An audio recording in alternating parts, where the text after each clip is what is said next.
GCP দিয়ে আপনার সম্মানের পিতাজি, যার ধাতুতে, যার ঔরসে আপনি জন্মগ্রহণ করে এই সুন্দর পৃথিবী দেখতে পাচ্ছেন, যার ধাতুতে আপনি জন্ম হয়েছেন, সেই পিতা মারা গেছে। সেই পিতা মারা যাওয়ার কবরস্থানটাকে যদি মনে করে তাহলে ইনকোয়ারির নাম করে বন্ধ করে সেই সম্পত্তি দখল করার ক্ষমতা সরকারের কাছে থাকবে। এই দেশ উত্তর 24 পরগনা হোক আর দক্ষিণ 24 পরগনা হোক, আইনটা হচ্ছে এই যে আমি এই সরকার এই এলাকার কালেক্টরকে এই পাওয়ারটা দিচ্ছে, ডিএম বা কালেক্টর। তো ধরুন আপনাদের জেলা, কি জেলা এটা, দক্ষিণ 24 পরগনা, আলিপুর থেকে ডিএম এসে ভাবছে যে এদিক দিয়ে যাচ্ছে, যেতে যেতে দেখলো এই মসজিদটা, বাহ आई लव यू, ये मस्जिद बहुत अच्छा है, ये हमको चाहिए, ए ठाकुर ये हाथ हमको चाहिए। ঠিক যেমন গব্বর সিং এর ডায়লগ, এই বিল পাস হয়ে গেলে এই এলাকা দিয়ে যদি ডিএম যায় আর ডিএম কে মনে হয় এই ওয়াকফ সম্পত্তি, এই মসজিদ, এই মাজার, এই কবরস্থান আমার দেখে ভালো লেগেছে, আমি এটাকে উপহার দিতে চাই কাউকে না কাউকে, तो डीएम बोलबे जे ये जो मस्जिद है ये हमको चाहिए, दीजिए। बोले ना ना ना ना, এটা কমিটি আছে, ওয়াকফ বোর্ড है, ये है, ঠিক আছে, কাগজ জমা করিস। এই মসজিদটা কবেকার? দিল্লির জামে মসজিদ কবেকার? নাখোদা মসজিদ কবেকার? টিপু সুলতান মসজিদ কবেকার?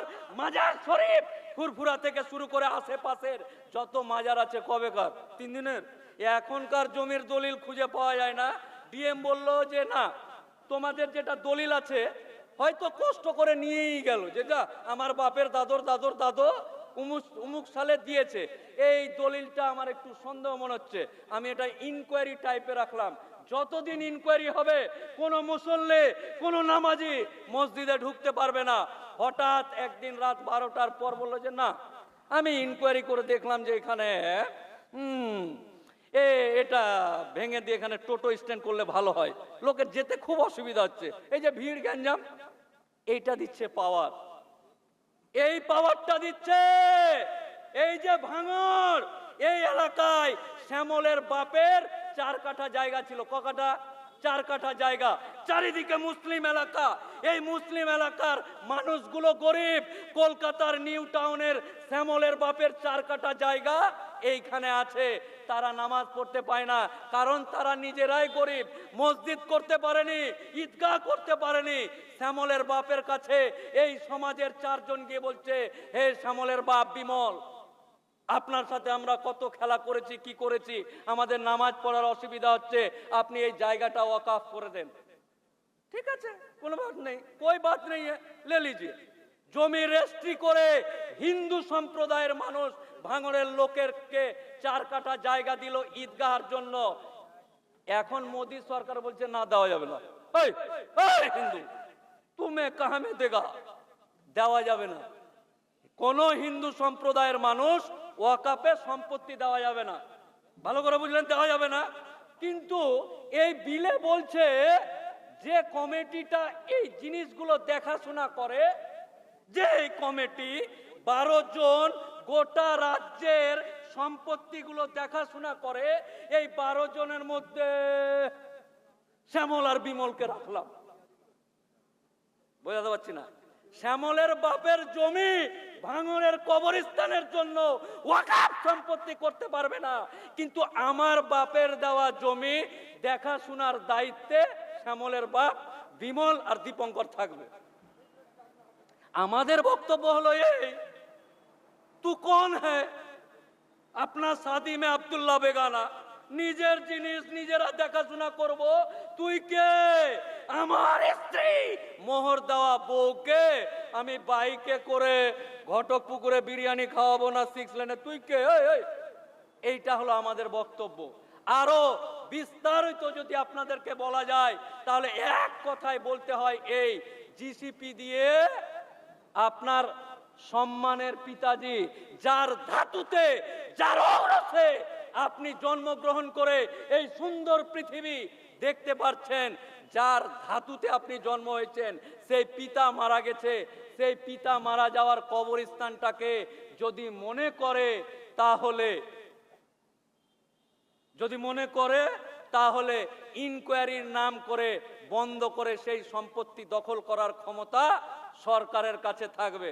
আপনি বলবেন এটা মনে হয় আমাদের দিকে না, এই যে আপনি বলবেন যে এটা তো আমাদের দিকে নাই, আমাদের দিকে যেদিন হবে দেখা যাবে। এটা কোন মাস চলছে? নভেম্বরের কত তারিখ? 15ই নভেম্বর। 23শে সেপ্টেম্বর রাজ্যটার নাম গুজরাট, জায়গাটার নাম সারনাথ।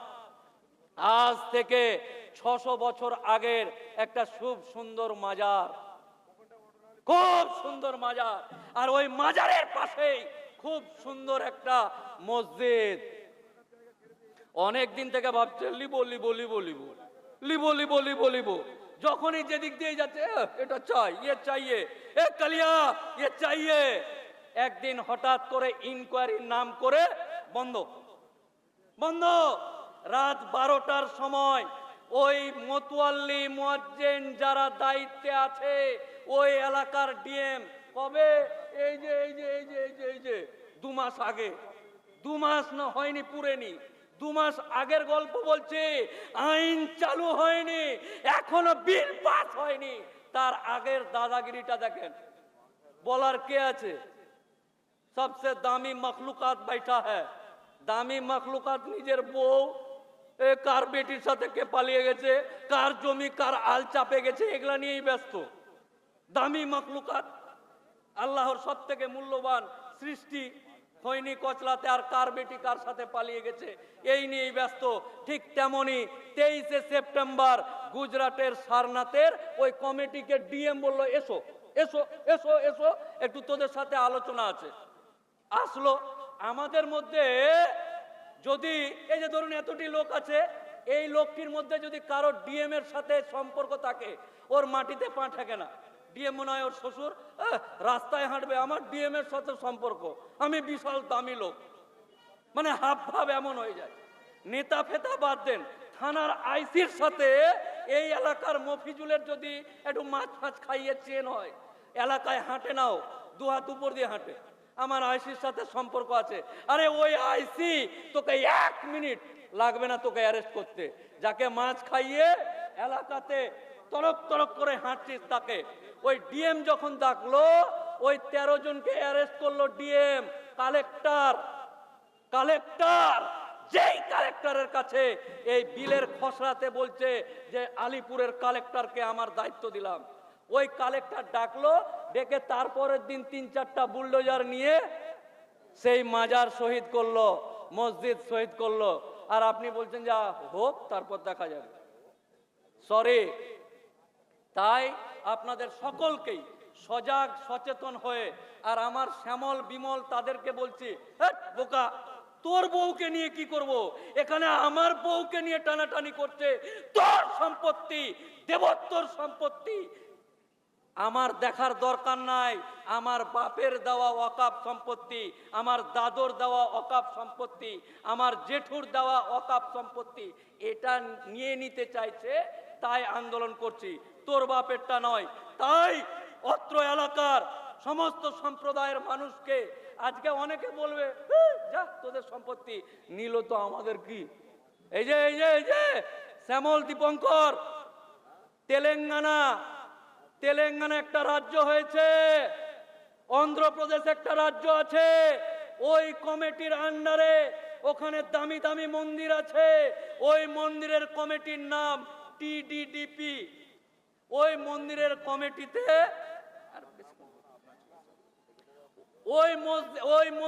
কমিটিতে ভুলবশত সরকারের লোকজন লাগিয়ে সেই মন্দিরে তোমাকে ঢুকতে দিচ্ছে না। তখন ওই জায়গায় ওইখানকার হিন্দু মানুষেরা আন্দোলন করছে। তো এটা শুধু আমার তোর বলে নয়, এই সরকার খোকলা হয়ে গেছে জাতপাতের নামে। না, বেকারদেরকে কাজ দিতে হবে, ওইটাতে ধান্দা নাই। কোনটা জমি নিব, কার এই করব, কে কি খাবে, কার কি হয়েছে, কে কি করবে, এগুলো নিয়েই ব্যস্ত। তাই সরকারকে একজন উকিল হিসাবে, হাইকোর্টের উকিল, এই সরকার, এই এই কেন্দ্রীয় সরকারকে বলছি ফ্রিতে পরামর্শটা নে, আমার অফিসে গেলে ভিজিট নিয়ে নিব। এই মাইকের মাধ্যমে কেন্দ্রীয় সরকার অর্থাৎ ভারত সরকারকে একজন আইনজীবী হিসাবে ফ্রিতে কনসালটেশন বা ফ্রিতে মাসওয়ারা দিচ্ছে। এই জাতপাতের রাজনীতিটা বাদ দে। এই জাতপাতের রাজনীতি করে আমাকে আর শ্যামলকে আলাদা করতে পারবি না। আগামী দিন আমরা এই ভারতের মাটিতে একই থাকবো, এক থাকবো। তাই এই সরকারকে বলছি এগুলোকে বাদ দিয়ে দেশ কিভাবে এগোবে, জাতি কিভাবে এগোবে সেই দিকে নজর দিন। আমি আপনাদের কাছে অত্যন্ত করজোড়ে বুকটা চিরে দেখাতে পারবো না, বুকটা চিরে দেখাতে পারবো না, কলিজায় মুখের ভিতর দিয়ে হাত ভরে কলিজা দেখাতে পারবো না। একজন আইনজীবী হিসাবে আমার জাত, আমার কম, আমার ভাই, আমার এই সম্প্রদায়ের ভাইয়ের কাছে করজোড়ে অনুরোধ করছি, নিজের বেটি কোথায় পালিয়ে গেছে, কি ভাত খাচ্ছেন, কি তরকারি খাচ্ছেন, কে কত বড় বড় বাড়ি দিলেন, কতলা বাড়ি দিলেন, এটার সাথে সাথে আপনার জাত, আপনার কম, আপনার সমাজ কোন দিকে যাচ্ছে আপনাকে সময় দিতে হবে, আপনাকে ভাবতে হবে। এই যে